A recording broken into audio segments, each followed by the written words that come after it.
Larry said he would come.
Yeah.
If I have a spring like that, I can see.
We'll go ahead and get started.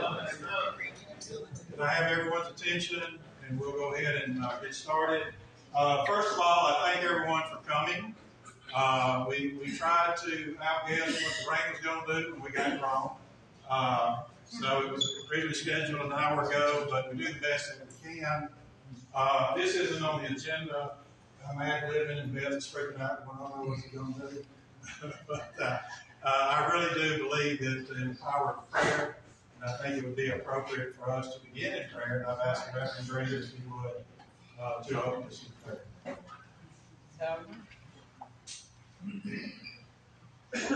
Pray with me, please. Father God, in the name of Jesus, we come before your presence with thanksgiving in our hearts. You've been better to us than we've been to ourselves. And Father God, we just ask for your presence even now. We're thankful for Mayor Carolyn McADAMS and what she's done as it relates to making herself available for our city.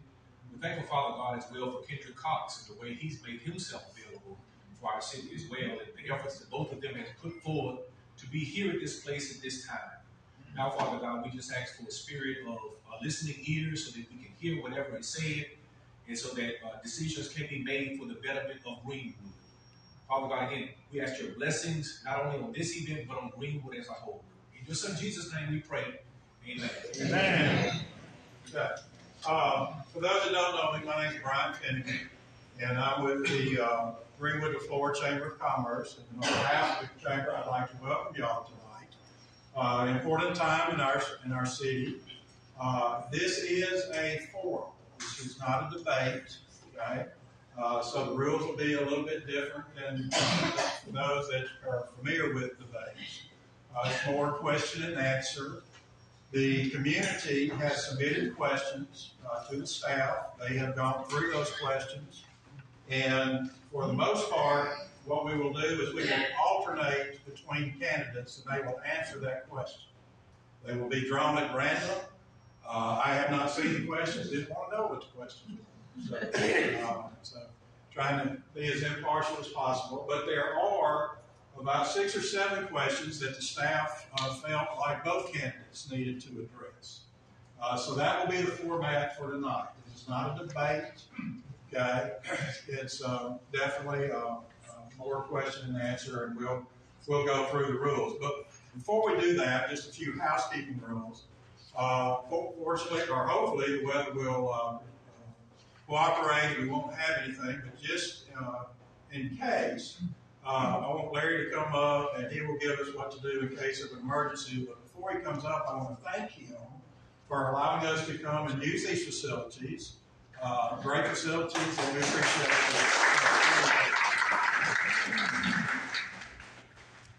Good evening. Good evening. In the event the weather does get a little disturbing, everybody fend for yourself. Actually, we have hallways here, restrooms on both sides. Out the hallways to the left, my right, restroom as well as the hallway. Also into the arena hallways in the event. Hopefully that does not happen to the point we need those services. But if so, we do have exits where you can easily get out on both sides. Okay, thank you. Let's thank Larry again. Okay. One other just bit of housekeeping. I know everybody has one of those. Okay. Please turn it to silent or off out of respect for those of our candidates. So I just ask that you do that and give them your undivided attention. As I said, this is not a debate, okay? And so what we decided to do is Beth Stevens, who is the executive director. First off, I want to give a round of applause to our staff at the chamber. There's three ladies who do an outstanding job.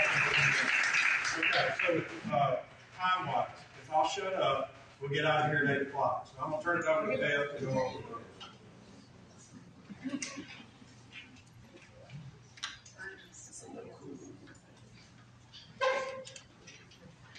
Okay, I'm not as loud as Brian, so I'm going to use the microphone. Everyone hear me okay? So here's the few rules for tonight. We just want to make everybody aware. First of all, thank you all for coming and actively participating in this forum. And I know that all of you are registered to vote in Greenwood, so be sure to exercise that right to vote on election day. So the format of the rules for tonight's event are each mayoral candidate will have a maximum of 5 minutes for an introduction. And after that, random questions will be drawn from the bowl live so that there are no prejudices or favoritisms. Questions will be addressed to the candidates for mayor. The moderator will specify for each question which candidate is to respond to that question. Some questions will be answered by both candidates. The moderator will specify which questions will be answered by both. Each candidate will have 3 minutes to respond to each question. Following the question segment, each candidate will have 3 minutes for their closing statement. Candidates and audience members are asked to remain civil and respectful. Anyone not adhering to this will be asked to leave the forum. Chief Craft is in the back. He's taking names. No, we're not going to have any issues with that tonight. No questions will be taken from the audience tonight. All of the questions have been submitted by the general public prior to tonight's forum and have been vetted for appropriateness and relevance. We will not have time to draw and answer all of the questions that were submitted, but we would like to thank all of you who took the time to submit questions. A timekeeper will have moderated again. This is Kim Carter up front. She will be keeping time for each candidate as they speak and helping us to stay on track. When a candidate has 30 seconds left, she will hold up a pink sheet of paper. When a candidate has gone over their time limit, she will hold up a yellow piece of paper indicating that the candidate has 5 seconds to wrap up their final thought. No one is permitted to speak for or on behalf of another candidate. No attendees or candidates may solicit or pass out any type of campaign materials or drinks before, during, or after the debate. This includes both inside and outside the building, just to keep everything fair. Candidates may also not reclaim time that they don't use at the podium to add to a later segment or answer the question or during your closing statement. So, those are the rules. Any questions? Okay. 5 minutes for your opening statement, and then 3 minutes for your question. When you not ask your question, and then 3 minutes for your closing statement. All right, so again, we will try to keep this on schedule. One thought was for every minute they go over their allotted time, they will donate $100 to the other candidates campaign. Little incentive to stay on track. I made that. So, okay, well, I'll hush and we will get started. And so with opening comments, Ms. Mayor. Mr. Cox.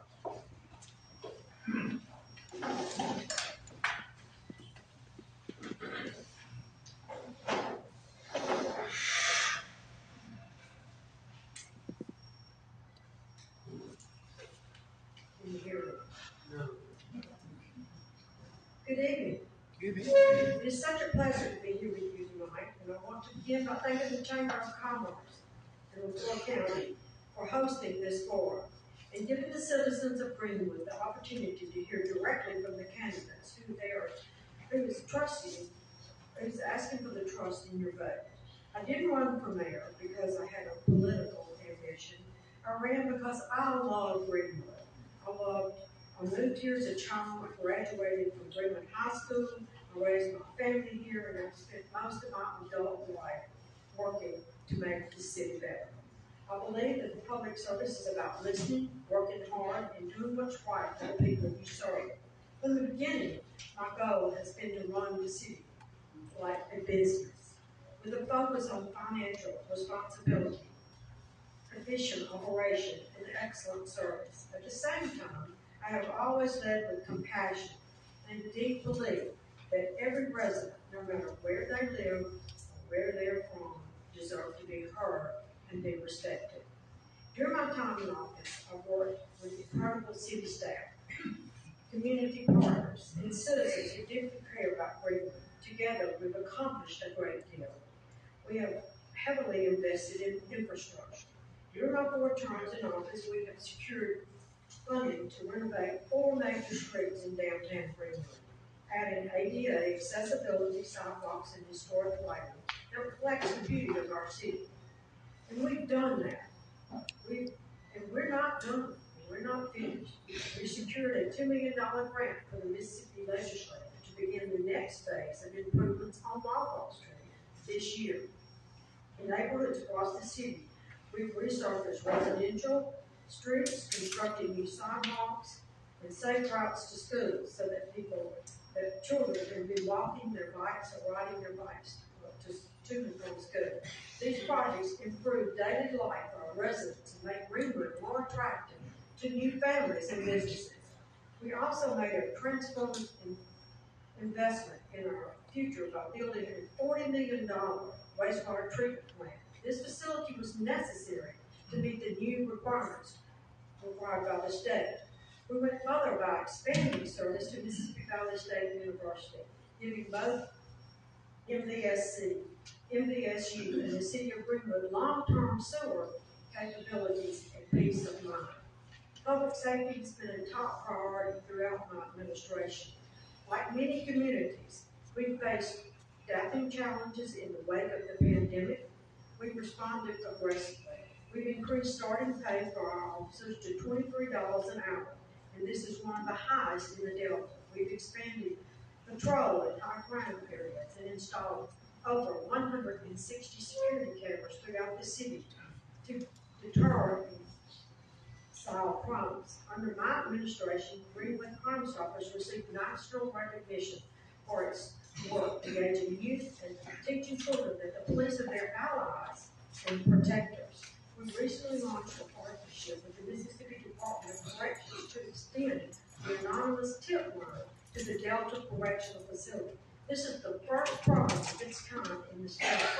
These are smart, forward-thinking steps that make Greenwood safer. And of course, none of this would be possible without hard-working men and women who serve this city. That's why I prioritize employee benefits, covering 100% of health insurance for our employees, expanding access to wellness, and increasing life insurance coverage, and continuing our commitment to the state retirement system. Financially, Greenwood is in a strong and stable position. Our general fund budget is balanced.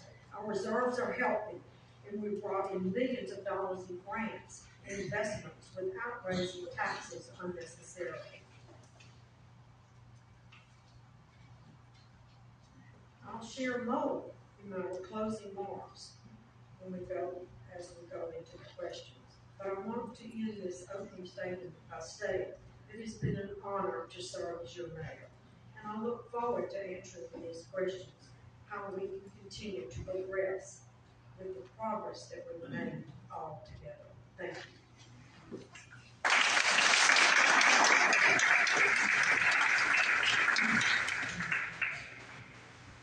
Okay, thank you, Ms. Mayor.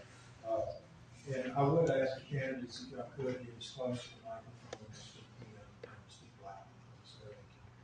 Okay, Mr. Cotton.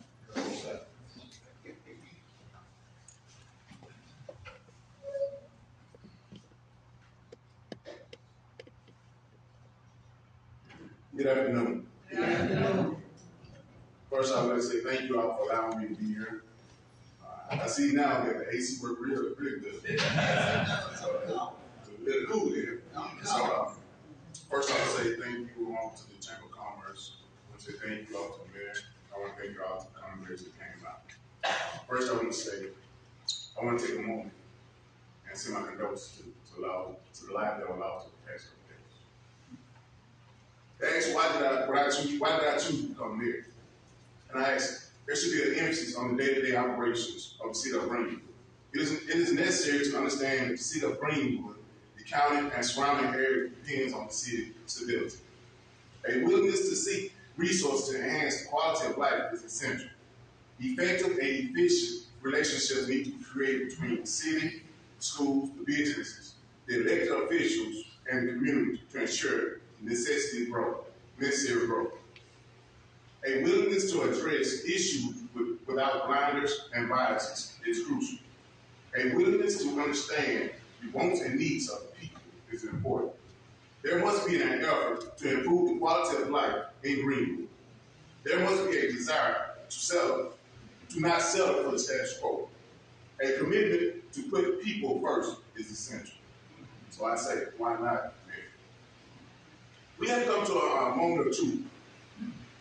In the city of Greenwood, we average 19 gun-related homicides each year.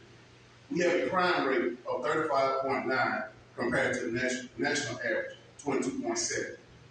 We have a property crime rate of 80.9, more than double than the national average.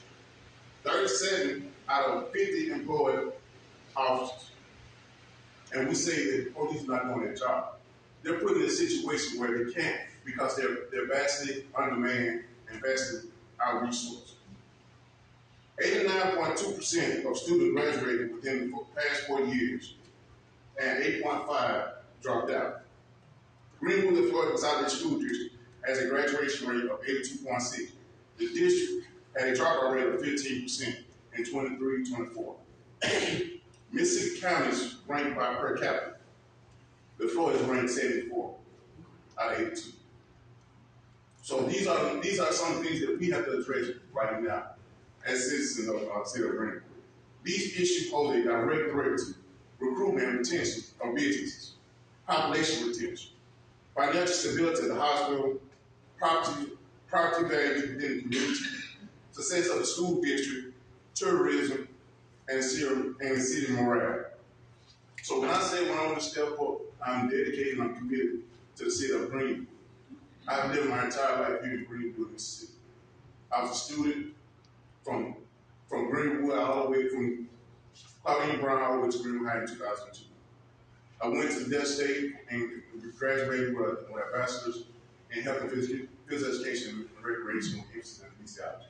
I retired in 2008 and became a teacher in Pauline Brown. I did 13 years in the classroom where I committed my time improving my community. After 13 years, I transitioned to Central Mississippi Incorporated, where I became second in command to oversee the day-to-day operation to ensure that not only the Florida County receive funding and resources, but assist other counties. So when I say when I'm going to come prepared, you're going to get the full commitment that Greenwood will be first. Thank you.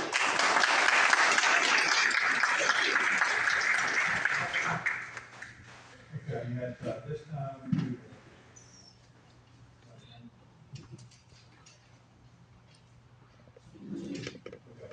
at this time, we will start our questions. Again, these questions were submitted by the community at large.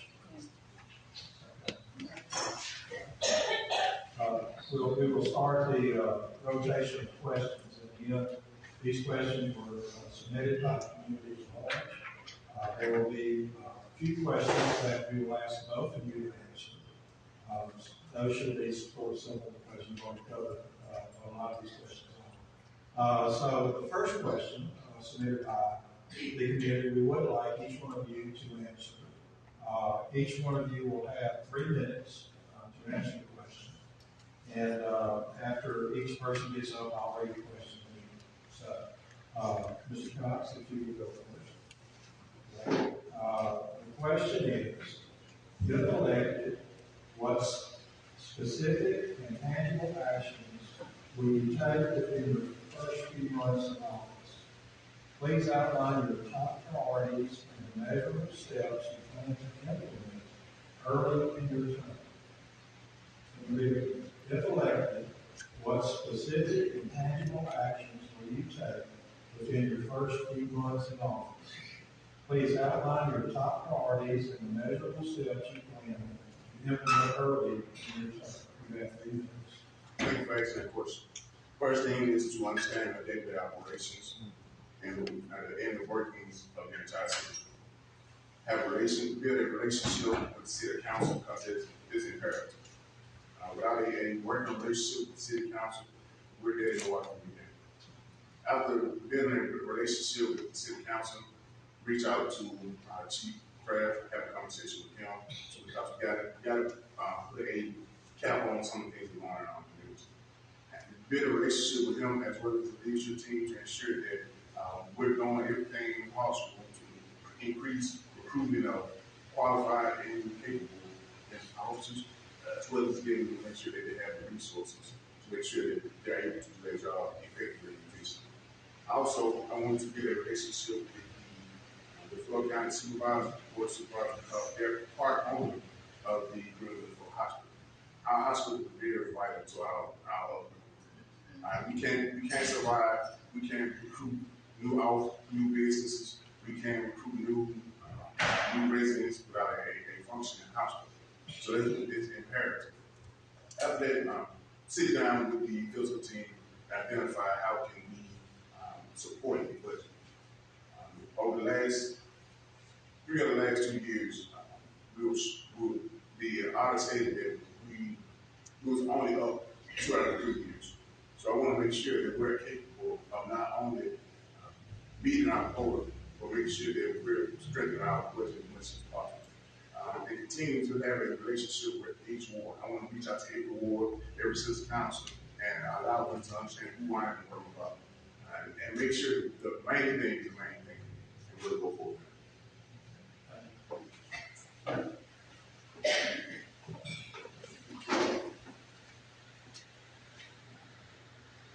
Well, for one thing, it's a little bit different because I've been the mayor for 4 times, so that if I'm reelected and get back in the office, then I'll continue to do what I've been doing all along.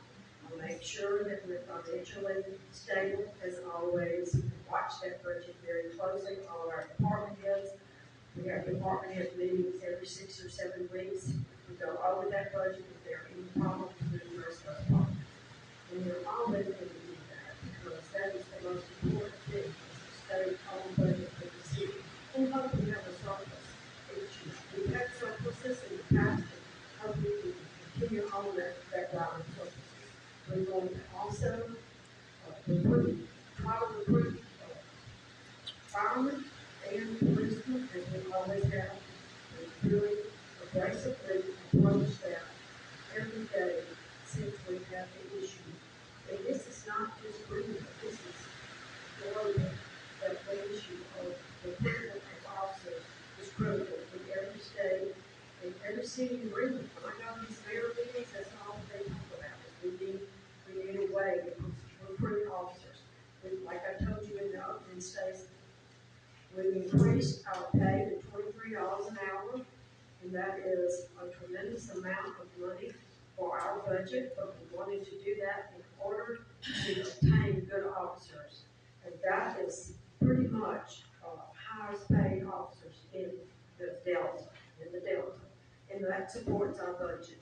And we have to look at what supports our budget before we go out there and start trying to give raises or anything that we do in the city. We have to look at that budget very closely. The hospital, we've jumped on that immediately. The county worked with us as well because we have 50% ownership of the Greenwood Hospital. We want it to stay open. The doors are open. It's continued to be open. We've got a great opportunity for a grant just recently. We went to Washington to talk to the delegates in Washington about the opportunity for the rural community hospital demonstration. We've received that money. We've now a year to keep that hospital doors open. Will it fix all the problems of the hospital? Absolutely not. Will it help? Absolutely it will help. Greatly. So those are the things that we're going to immediately address. Economic development, we work very closely with economic development, and I will continue to work closely with economic development in all of our city parks. We will now start with random selection questions.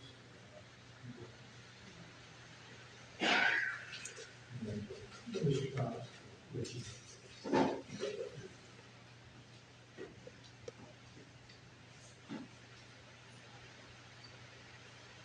what are you doing or will do to attract and retain good businesses to the city? We have to build our employee pool. With 68% of graduating students are lifelong members of the city that they live in. We got to make sure that they're highly qualified instead of base level qualified or base level employees.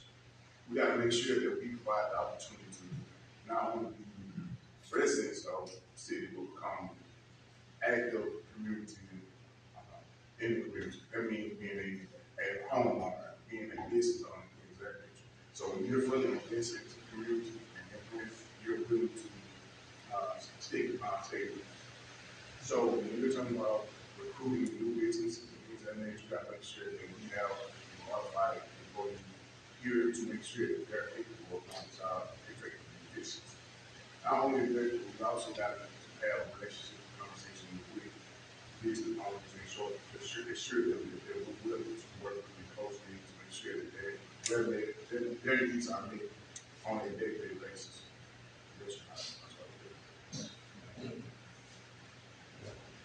This will be a new round of questions.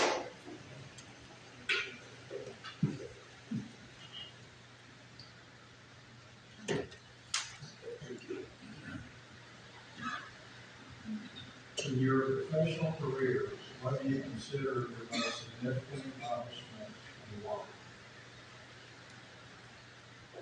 When I first was elected mayor of Greenwood, I don't understand what people thought what I was going to do when I stepped into office. I don't know I don't know if they thought that I was looking to be a senator or in the House of Representatives later on in life. I don't know, but I had no political ambition. Pretty much I was pretty a political person. But so the hardest task for me at that time was a year of the trust. The people needed to trust that I was there because I love Greenwood and I care about each and every person in Greenwood.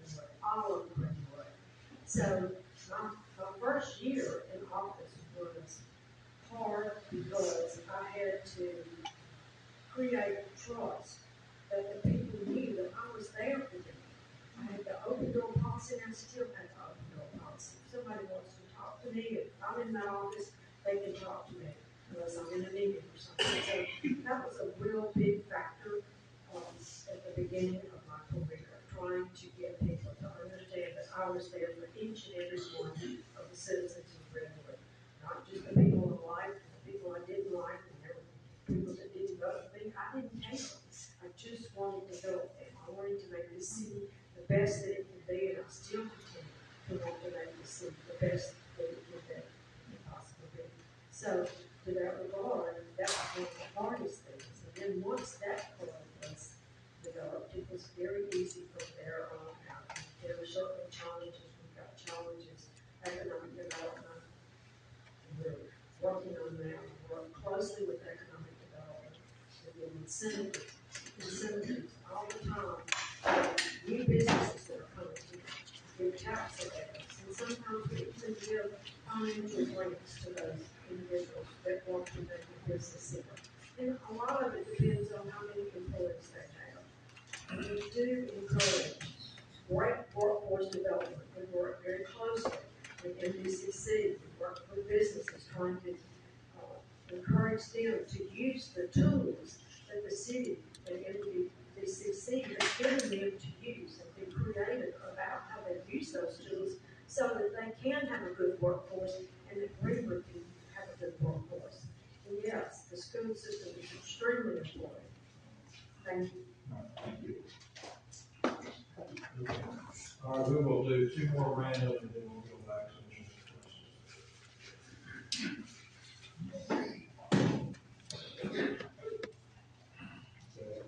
Mr. Rice, this will be your question. What are your specific plans to improve recruitment and retention within the Greenwood Fire and Police Departments? And how will you ensure competitive pay, training, and career growth for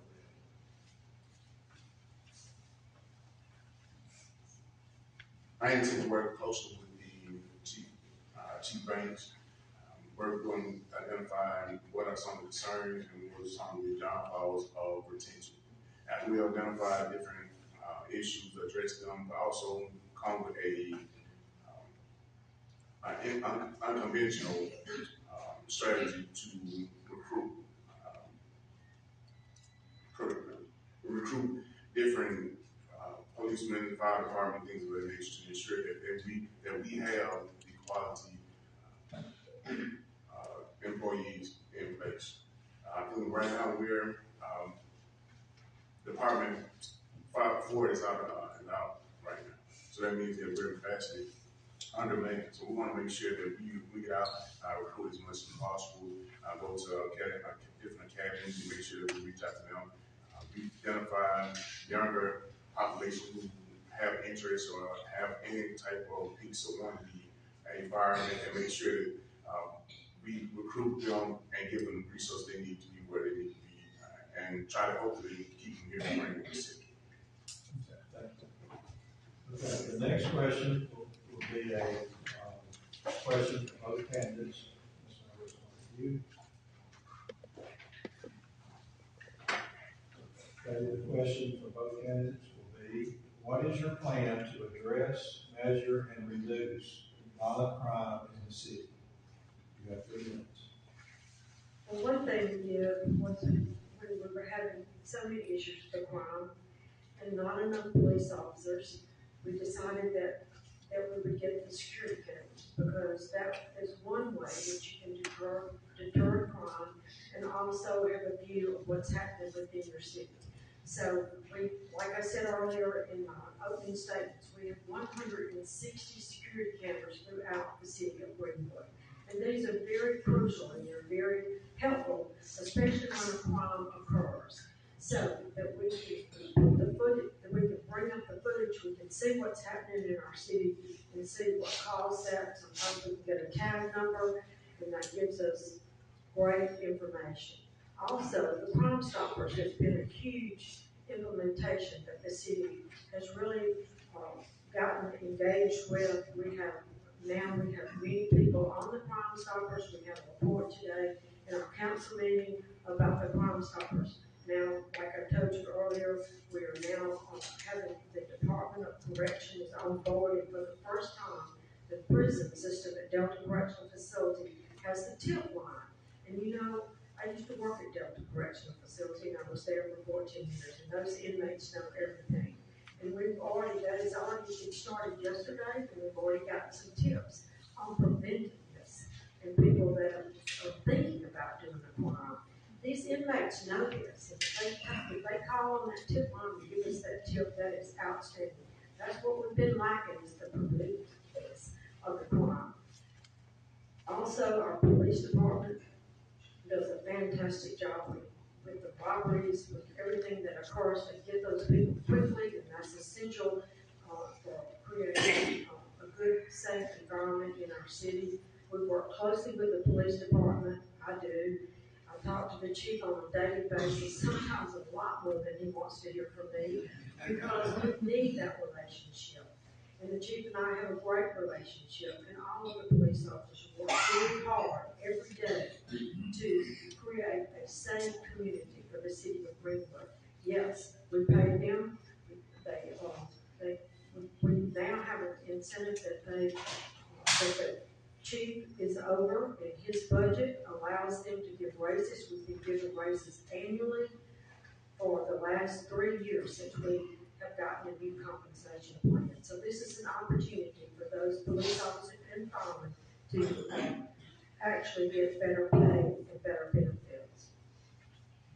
Thank you.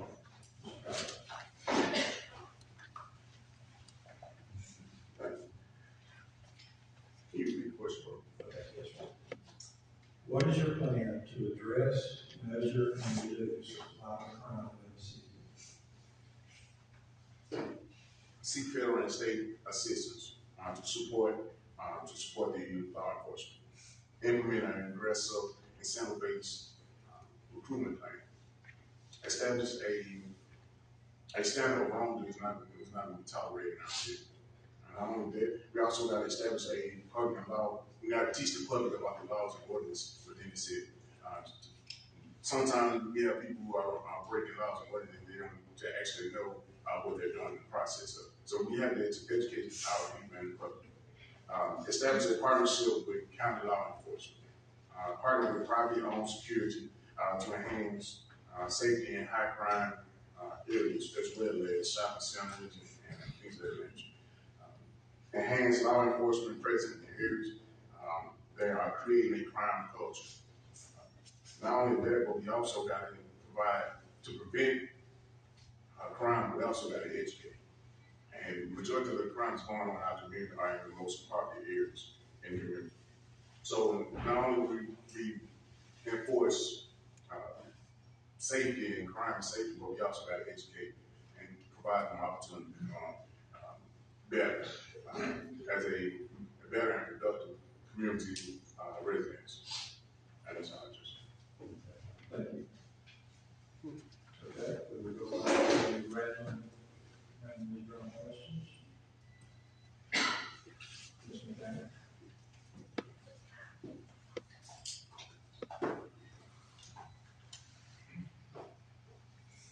What can or should a mayor do to foster a collective voice among the local school district, open charter school, and private schools in our city? What can or should a mayor do to foster a collective voice among the local school district, public charter school, and private schools in our city? Well, the school system is actually governed by the superintendent of schools. The city, several years ago, we were able to appoint people on those boards. And so we have a lot more to say and engage with the school system. Now, the city is there to support each school system, private or public, and we're there for them. But we're not as engaged with the school systems as we were when we had the board appointments. Now the boards are all elected officials, just like we are. And so we do keep close contact with the school, the superintendent. We now have a new superintendent of the Full County School District. And we would encourage and help her in any way possible if she were to ask. The same thing of Phillip or Delta Streets or LaFleur Legacy. We work closely with the school systems, but they are governed by their board. And we, as a city, are there for them and support them.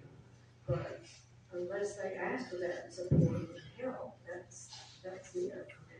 They're their own entity, unlike it was about 4 years ago. But like I said, we're there for them. We want those children to learn. We want them to come back to Greenwood. We want them to be able to get jobs in Greenwood. And so we're going to support the school system very heavily. And we always have, and we always will. Okay, thank you. Okay, the next question will be answered by both candidates. Mr. Cox, you first. Okay. What is your plan for improving the city infrastructure? My plan is to get with engineers and people who are, especially the work, public works department. They're the number one, they're the backbone of our community. So they know the inner outs, the inner dwellings of our community. They know the high points, the low points. They know the flood area. They know the areas where the streets need to be fixed, the pipes need to be addressed, things of that nature. So my thing is to try to get with them, work closely with them to ensure that not only Ward 1, Ward 2, Ward 3, Ward 4, but 5, 6, and 7 get addressed as well. We want to make sure that everyone gets what's needed to make sure that everything is where it needs to be. Because if our roads are not where it needs to be, it becomes an eyesore of who we are and what we are. And we want to make sure our infrastructure is where it needs to be talked about.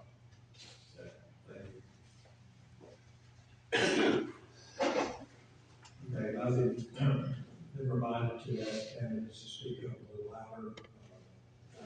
So everyone can hear us. The infrastructure of our city has always been a huge responsibility and also a very top priority of mine and the council. We want to make sure that our infrastructure is top notch and serves everyone in the community. Just like when we were faced with the problem with the wastewater treatment plant, instead of putting a Band-Aid on that plant, we got together and we received a state-funded loan for $40 million. And we now have a new wastewater treatment plant that should last for the next 50 years without any problems and without any complications with the permitting fees. Also, we work very closely with Mississippi Department of Transportation. We've gotten so many grants, $2 million worth of grants that are being able to do the downtown streets, the Rails Bike Park, the Yazoo River Trail, and all those real important quality of life features for our city. The grants are extremely important to a city that does not have the tax base that Greenwood has. So we have to go out and we must pursue grants very aggressively, and we do. We've received many grants, and we're very proud of that. The city has to look good.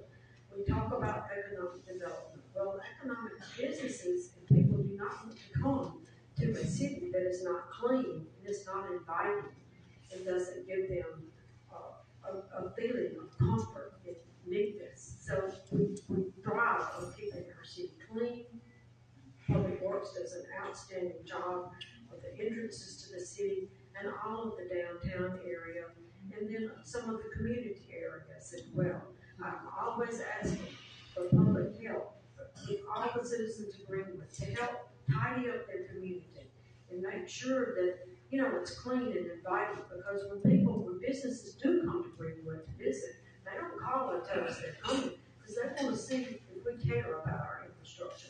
Look at all the street projects. We've got one going on right now, another $1 million repaving of all the city streets throughout the city and the neighborhoods. And those are essential to any city.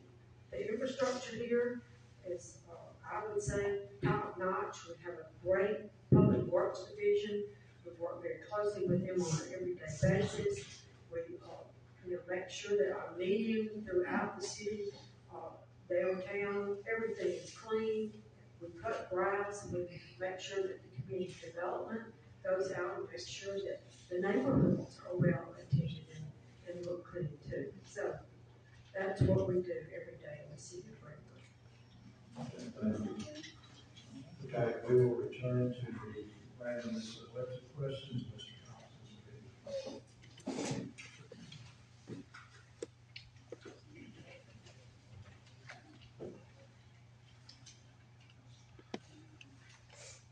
Excluding beautification projects, what specific policies or initiatives will you pursue to make Greenwood an attractive destination for high-skilled labor and employers seeking a qualified workforce? Yes, sir.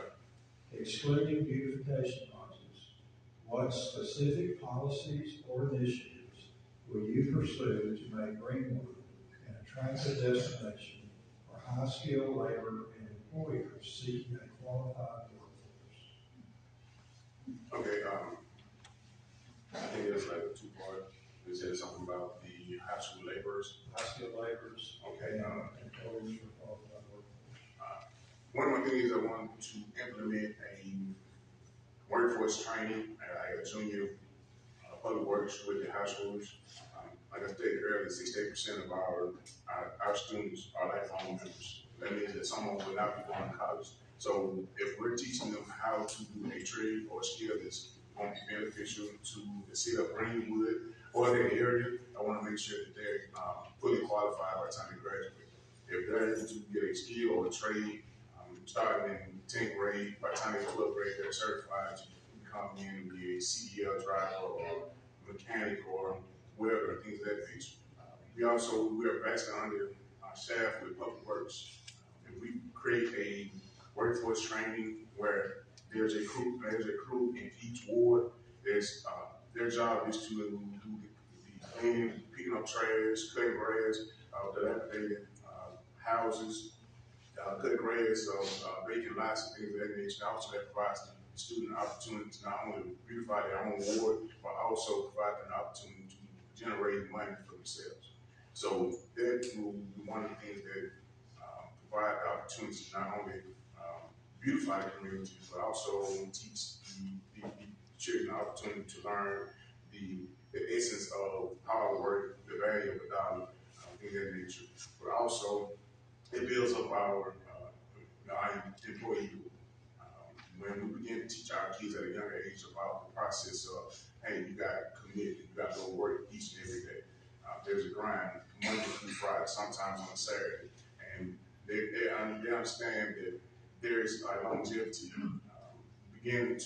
I'm 42 years old. I want to have, by the time I get 62, I want to have something in the pot where I can retire and have some Social Security to help you out in that standpoint. So that's one of the things we want to teach our kids now at a young age, the process of obtaining a job, working hard for your community, loving your community, and building your trade, your value as a person as well as a viable resident of Greenwood. And when we begin to build our employee pool, businesses begin to look at as an opportunity to come here to be a candidate or a member of our community. Thank you. All right, thanks for that question.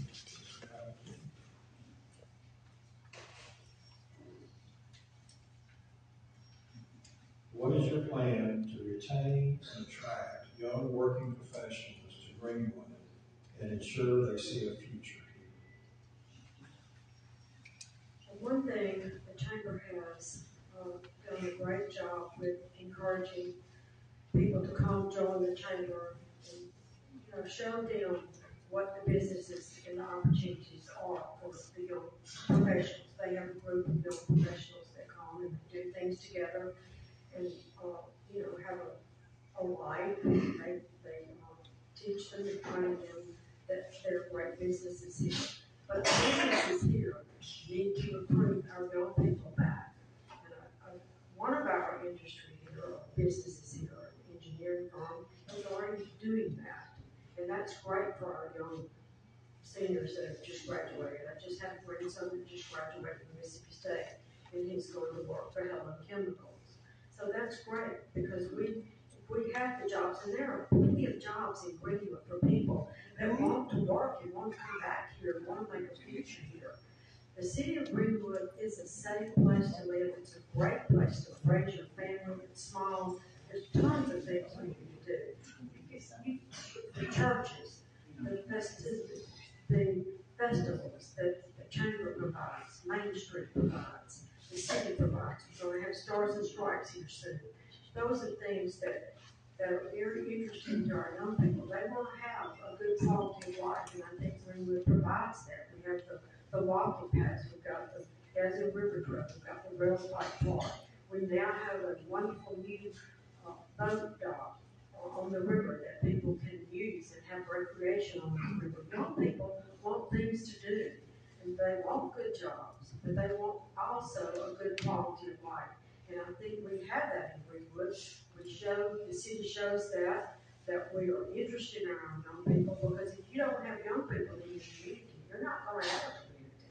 So the young people are what keeps you young, keeps me young, keeps me innovative, keeps me wanting to do great things for them, and so that they were encouraged to come here. There are lots of opportunities for young people here in our community, and there are a lot of opportunities for jobs for our young people. Farming, vaping, cooking schools, restaurants. There's plenty of entrepreneurship for our young people that can come back here and start a restaurant if they're interested in culinary. Or they're interested in farming. They can also get partnerships with the city. I'd love to have people that want to work in the city clerk's office or learn about government and, come and train the people that do those jobs every day. So there's lots of opportunity for our young people. Okay, we will do one more random question.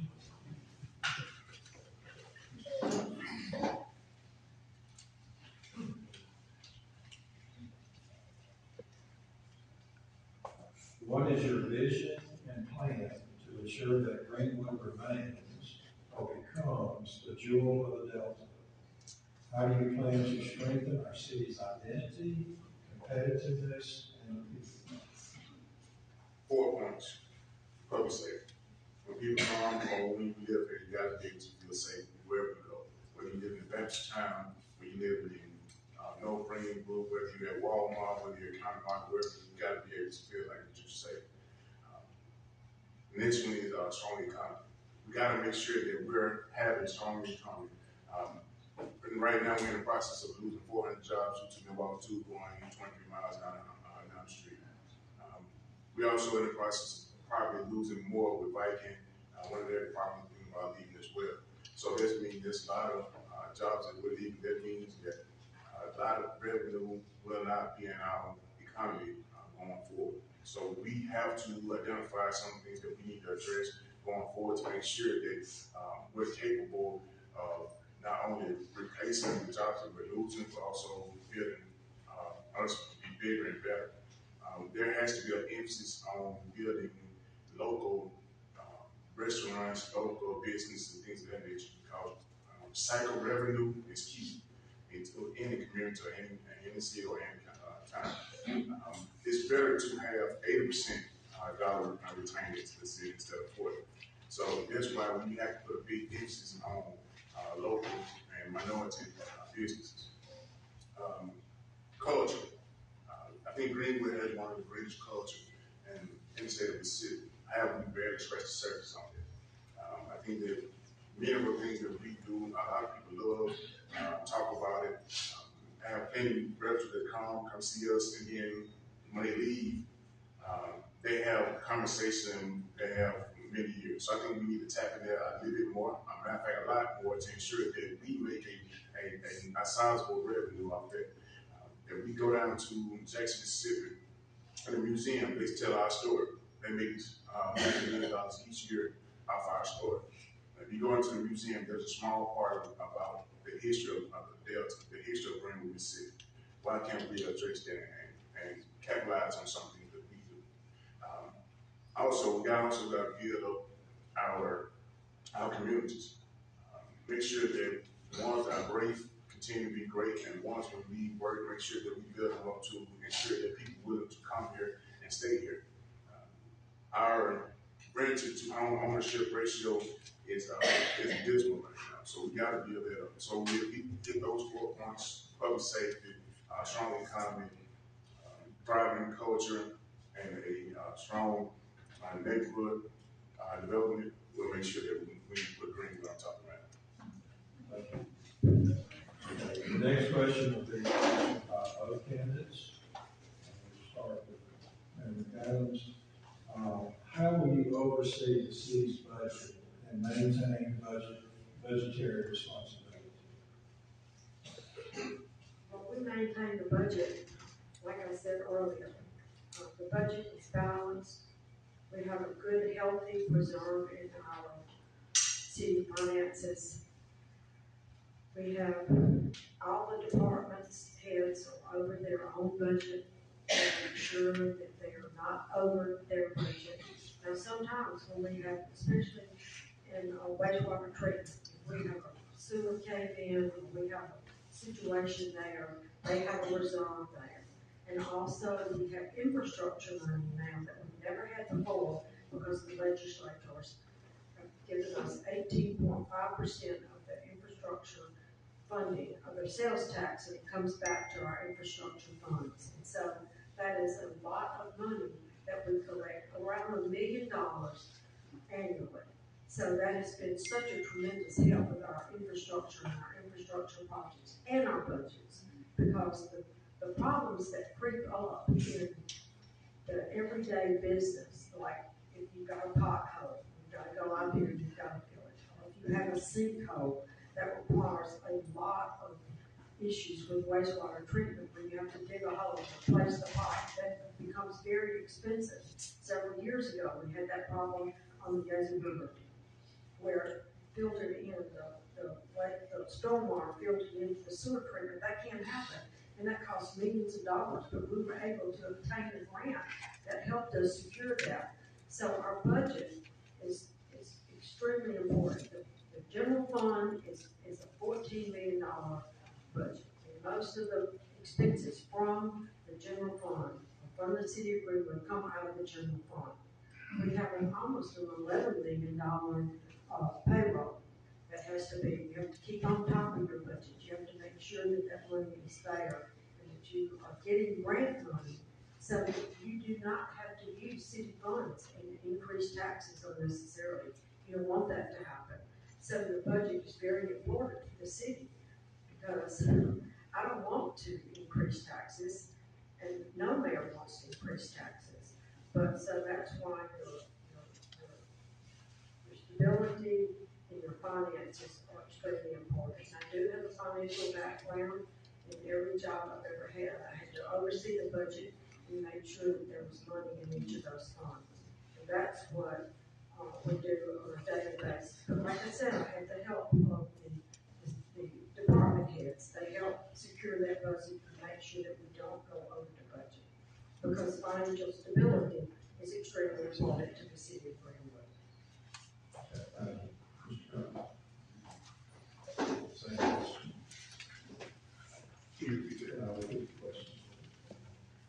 How will you oversee the city's budget and maintain budgetary responsibility? Having a background with Central Mississippi being the director, we worked out a multi-grants, multi-million-dollar grants. My job is to work closely with the fiscal department to ensure that we not only have enough money to make sure that we support all our departments, but make sure that we have revenue that will make sure that we support the budget going forward. I intend to have hosting meetings, most meetings with the department, bi-weekly or bi-monthly, every 2 months, or correction, and bi-weekly, to ensure that everything is taken care of. As the deputy director, we go to the revenue expenditure report on a day-to-day basis to ensure that every penny is accounted for. No money is left out.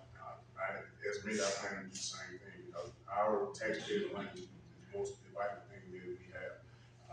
Outside of our people, that's our most important proposition, is the funding of the taxpayer money. So we want to make sure that we're taking care of that, make sure that our things are taken care of going forward, salaries, expenditures, and things like that. Thank you. Okay, we'll go back to random questions, and then go to the next question.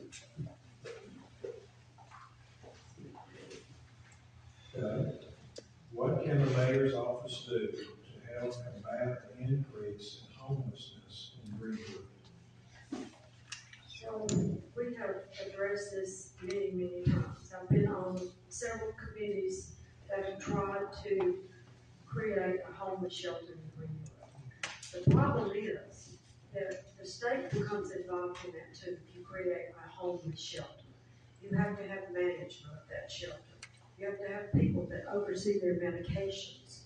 You have to have people there to make sure that, you know, everything is run smoothly and that no one gets in trouble and no one is hurt or any of those things in home. But we need to have,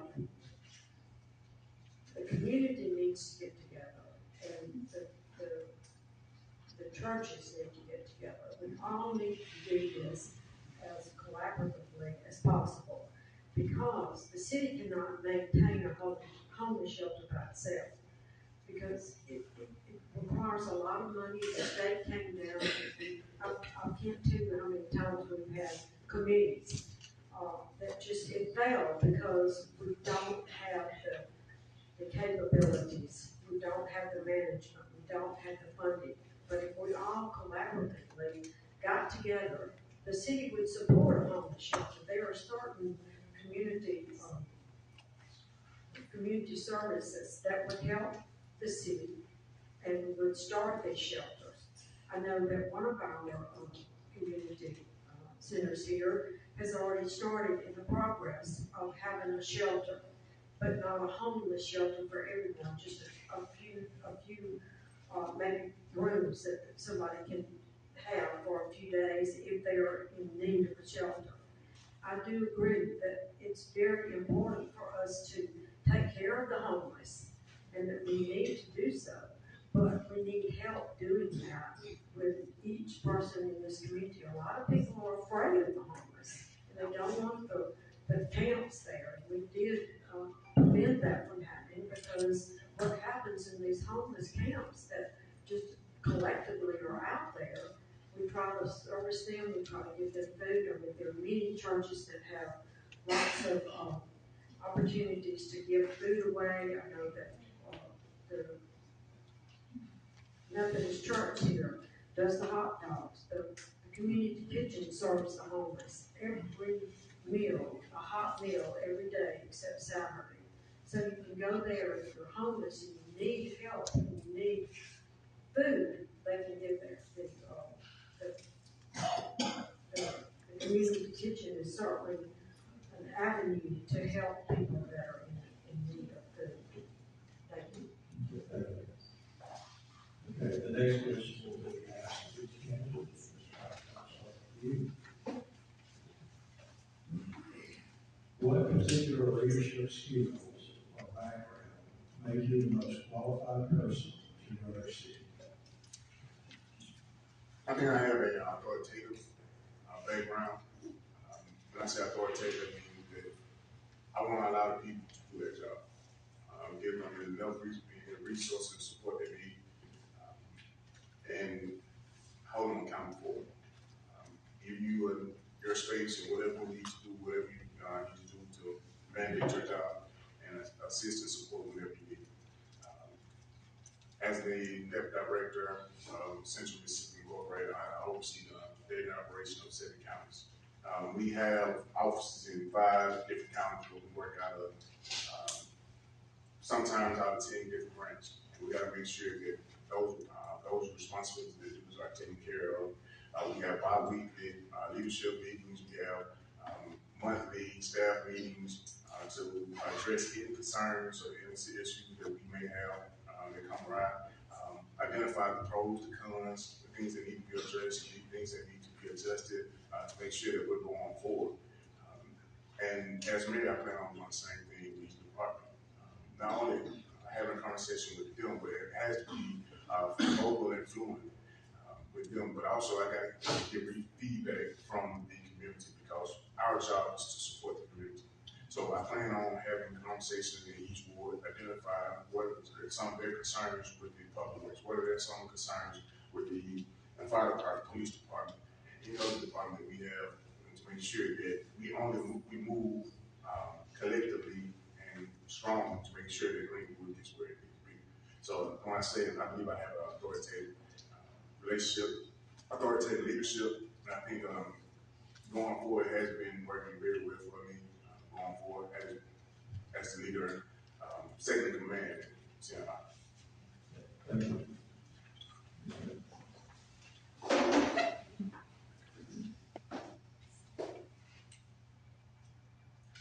Question is, which particular leadership skills or background make you the most qualified person to run our city?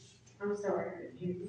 All right. Which particular leadership skill or background makes you the most qualified person to run our city? I've been the mayor for 4 terms now, and think that my administration has done a fabulous job at running the city of Greenwood, and we're going to continue to do that. My background, I've worked for Greenwood Housing Authority for 14 years. I worked for the Judge Correctional Facility, Corrections Corporation of America for 14 years. My background was development of people, helping them learn their jobs. I trained a lot of business managers in the correctional facility. I have a financial background of securing budgets and making sure that the budgets stay on target and that we have good financial capabilities in our city. I think I've proven that. I think that the city council and I all made great decisions at our budgeting. We've all made great decisions as what's happened in the city of Greenwood. And I care about the people of Greenwood. I care about the city. I care about the look of the city. I care about the historicness of the city. I want people to have a great quality of life, and I want to be able, the city wants to be able to give them the best quality of life that we can possibly do, and that we can financially be able to afford them those great qualities of life. I want to work with the businesses and work with economic development very heavily, making sure that these businesses are here and that they stay here and that they have good resources and the city has the infrastructure and the resources that they need to give those businesses. We want to make sure that we have good education, that we have low crime, that we have a great police department and a fire department, we have a great public works division, wastewater treatment plant. We have all the great things that a city needs. And I think in my 4 terms as being mayor, I think that you have seen that that's what I care about and that that's what I have given the city along with the city council. And I think it's also great that the city council and the mayor gets along so well, even though sometimes we disagree. We do disagree. We have different opinions. But at the end of the day, we're there for the people of Greenwood because that's why we're here. We're here for a public service, and we are a public service. And we are there to help each and every one of you anytime you need us. Thank you. Okay, we'll go back to selected questions.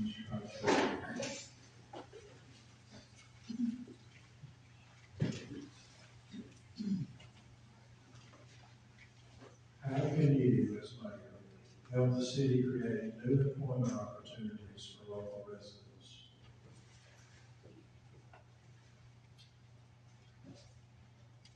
First, you got to addressing the vacancies that we have going forward. Because we're back, like I said, we're vastly understaffed, police department, fire department, public works. Also, we have different businesses that are in need of job finding employees as right now. So those are some things that we need to address, but also we want to provide opportunities to build brand new businesses, whether it's restaurants, retail, entertainment, things of that nature, to ensure that we support our community, provide the residents something to do when they're not at work or church or at home. So when you begin to build up and bring a vitalization or enthusiasm throughout the city, I think that brings attention to the community where other businesses will be willing to come. As I stated earlier, provide an opportunity to create a junior public works so they can train up high school students become the permanent employees for the public works and the fire department, things of that nature. And the ones who looking to have a different career change, reach out to different organizations like CMI, like Central Planning Commission, to give them their workforce training to ensure that they have the capabilities to support any job avenue that is available. But also reach out to different grantors to ensure that we have the opportunity to help anyone who wants to be an entrepreneur in the city of Greenwood. And that's what I would do.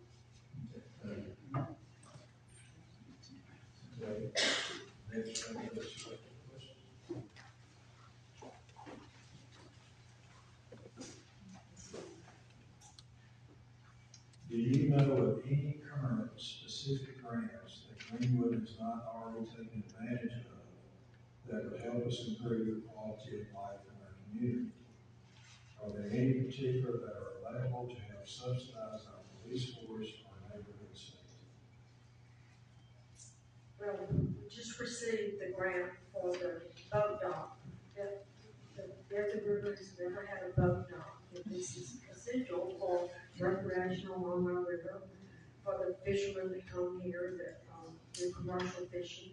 So they need a place that they can dock their boat or tie it up and do whatever they want to do.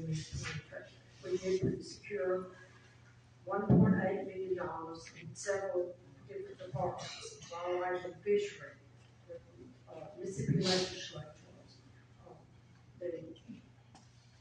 the Mississippi Department of Transportation, the City of Greenwood, Green Utilities, that we finally got enough money to do that. So grants, as I have said previously, grants are extremely important to give us better opportunities. The Grassy River Trail was built with a grant through wildlife and fishery, and we're continuing each year to add on to the Greenwood, the Grassy River Trail, so that people can enjoy the habitat there, the vegetation there, and then they have a great walking path that's very enjoyable. The Wells Pike Park was given grants through the Mississippi Department of Transportation twice. We had enough funding to finally finish the 1.7-mile walking path, and I walked that path several times a month.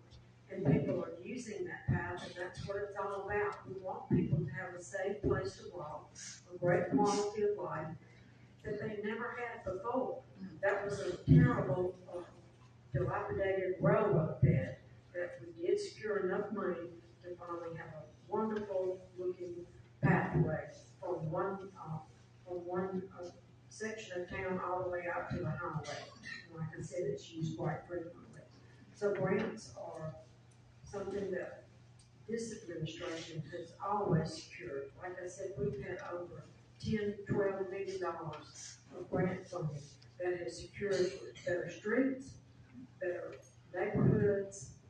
Yes, we do have, I wish that there were grants for better housing, but we did get a grant from HUD, $2.1 million grant from HUD, the Department of Development and Housing, to secure that these people, that people can apply for these grants. And we are able to fund 205 homes that will be able to have maybe a new roof, a new flooring, or new possibilities like that, so that their property is maintained and kept up. So those are great opportunities, and we're always seeking grants. We have people looking for grants. All of our department heads know to look for grants. I'll look for grants. We write those grants and we receive those grants. Okay.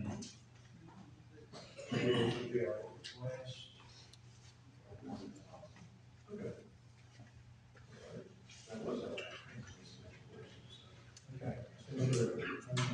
All right, this will be our last question, or two questions actually, that we can ask both of you.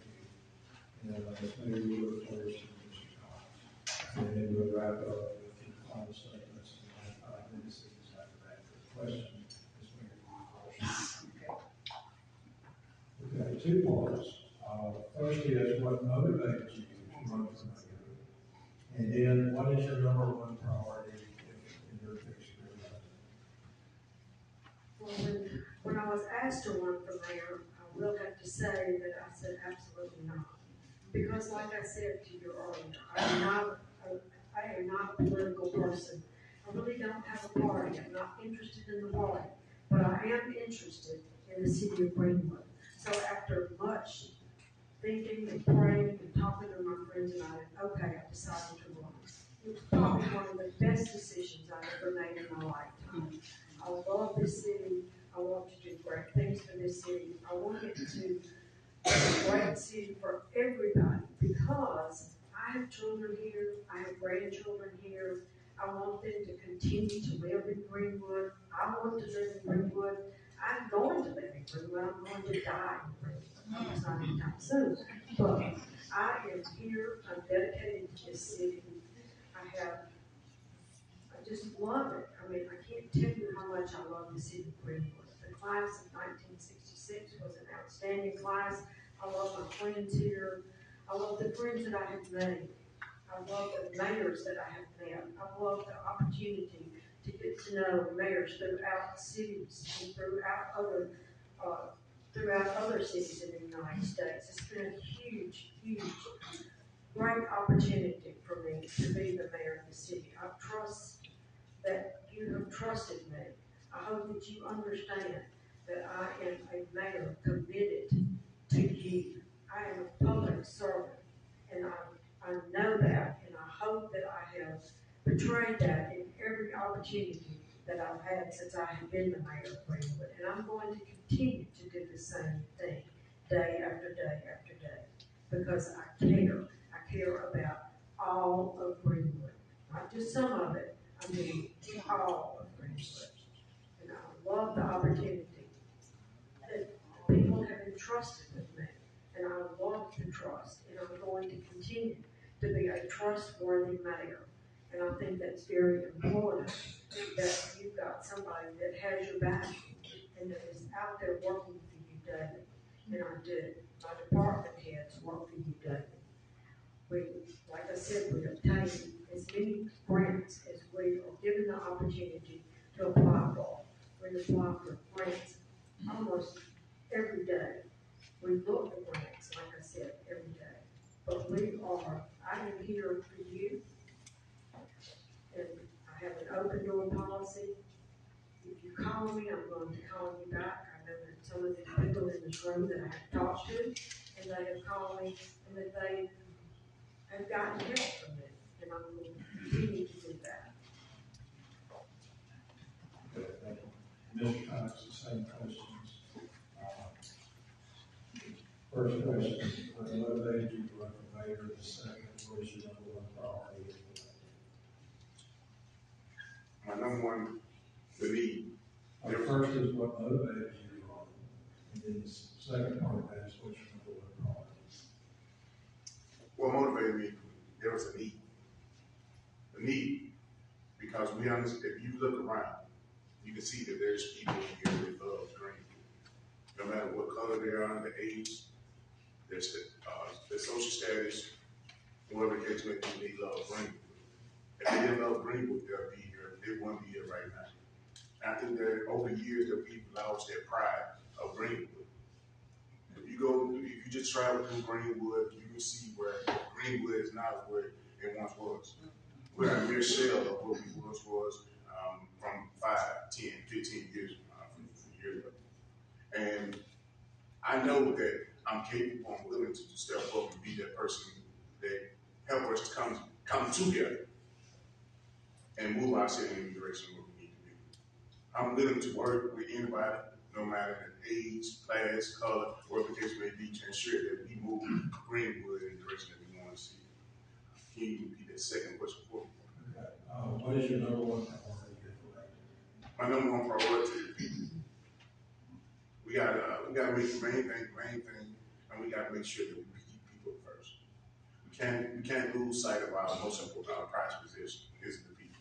How we can help assist them, help them, and build them up. Because Greenwood can only thrive depending on the success of our citizens. That's right. Okay. And that concludes question and answer session. I want to thank each of the candidates for their professionalism, courtesy. This makes Greenwood great. If you look at what just transpired, you won't see this on state or national politics. I do appreciate the professionalism and courtesy of those things. So thank you very much for that. Well, that concludes that part of our program. And each of you will have 5 minutes for your closing statements, and we will start with Mr. Thomas. First, I would like to say thank you all for being here on this rainy evening. First, I would say thank you. Thank you for caring. Thank you for being a member of Greenwood, Mississippi. But right now, I ask you, I need your support and your willingness to look around. Just take a moment right now, just look around. For a moment, just look around and identify everybody who's in it. That shows that they're willing and able to love Greenwood to where it needs to be. As your next mayor, I assure you that you'll get all of it. You're going to have someone who's willing, able, and ready to work. There's no shortcomings. I'm straightforward, head on, and willing to work nonstop. I support in and all endeavors of Greenwood to ensure that they move in the direction they need to be going. On June 3rd, support Kendrick COX here in the event. Thank you.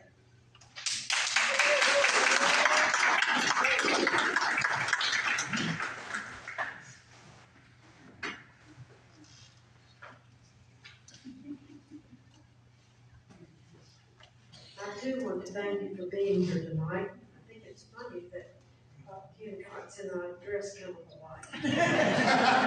I didn't get him the memo, and he didn't get me. I had the privilege of serving as your mayor for 4 terms. During that time, I led with experience, compassion, and a steady hand, focused on not on politics, but on progress. I've shown up, listened, and worked every single day to make Greenwood a better place for every person who calls it home.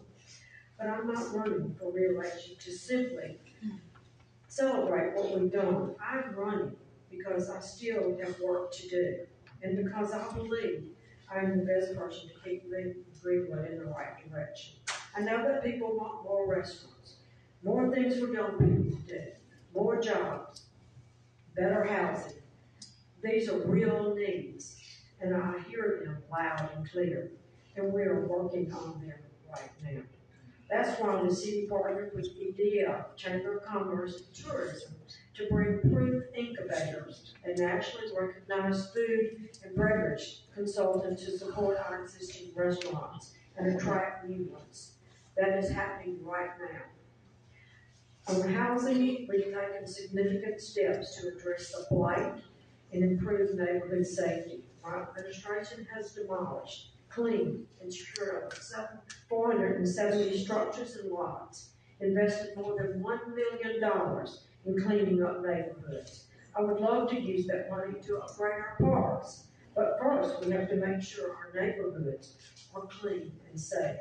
On economic development, we've worked hand in hand with EDL and the Chamber of Commerce to support new businesses, offer tax abatements and infrastructure support, and ensure Greenwood remains a competitive and working place for employers like Viking, Sailor Will, and PepsiCo, and many others. The city's role is to provide the foundation, strong infrastructure, clean streets, public safety, and good government. And we've done that. Running a city is complicated. It takes time to learn how to lead and manage departments, develop a budget, apply for grants, work effectively with all of your state partners. This isn't a job where you go and learn as you go. Greenwood deserves a mayor who knows what they're doing on what day one. We have the right people, the right plans, and the right partnerships in place.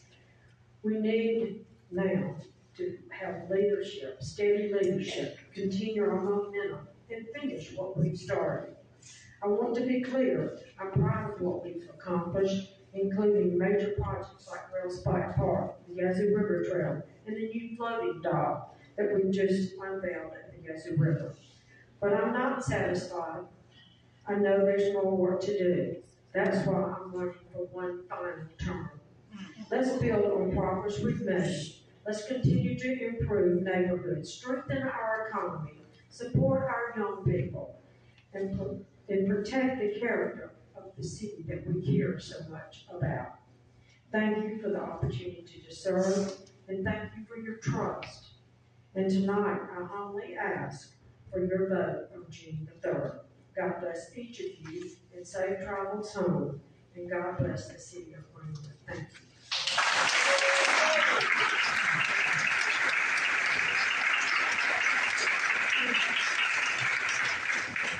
Okay, well, thanks all of y'all for coming out. I know it wasn't the best of weather. Let's give the candidates a round of applause.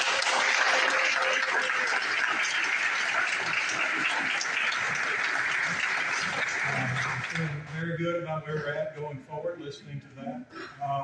But I do ask that all of y'all vote June 3rd and encourage your neighbors, your coworkers, your peers, everybody that you see. This is our opportunity for the direction of our city. And that's a huge responsibility, and it's incumbent upon all of us to go out and vote. So I hope to see you at the polls on June 3rd. Thank you and good night.